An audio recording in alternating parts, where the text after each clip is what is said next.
Oke, selamat datang di channel saya, Imam Wijaya Channel. Bagi teman-teman yang belum subscribe, silahkan subscribe. Dan jangan lupa tombol loncengnya diaktifkan. Pada video ini, kita akan mencoba mengatasi masalah yang terdapat pada saat proses penginstalan driver pada Windows.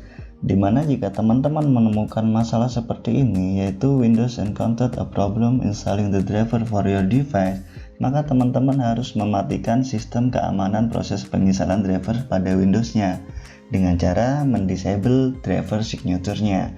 Pada video ini saya menggunakan Windows 10 dan langsung saja ke caranya sebagai berikut. Jadi caranya seperti ini, kalian restart komputer atau laptop kalian. Di sini saya menggunakan Windows 10. Kalian restart. Untuk merestartnya kalian tekan shift, kemudian kalian klik. Jadi tekan shift dulu, shiftnya jangan dilepas, kemudian tekan klik.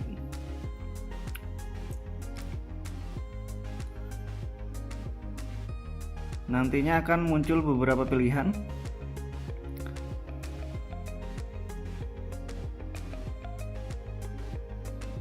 Kalian pilih troubleshoot,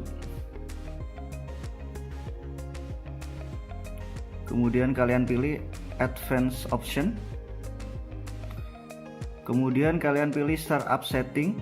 Jika tidak ada, maka kalian klik see more recovery option, kemudian kalian pilih startup setting,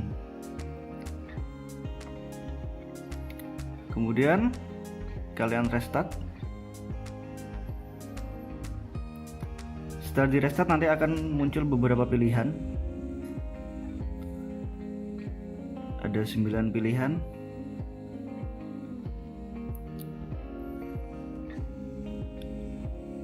Di sini kita mengatasi masalahnya dengan cara memilih disable driver signature enforcement, yaitu pada nomor 7, maka kalian tekan F7.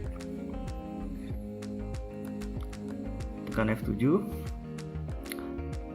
Maka prosesnya selesai dan tunggu komputer atau laptop kalian menyala dan kalian install kembali driver yang kalian inginkan. Dan jika semua proses sudah dilakukan, maka pada saat proses penginstalan drivernya, teman-teman akan menemukan dialog seperti ini, yaitu dengan dua pilihan. Yang pertama, don't install this driver software, dan yang kedua, install this driver software anyway. Maka langsung saja memilih pilihan yang kedua, yaitu install this driver software anyway, dan proses sudah selesai. Jadi teman-teman bisa menggunakan driver yang diinginkan. Oke, terima kasih teman-teman yang udah nonton video ini. Jangan lupa like dan share ke teman-teman kalian. Sekali lagi jangan lupa subscribe dan nyalain lonceng notifikasinya. Semoga video ini bermanfaat dan berguna buat kalian semua.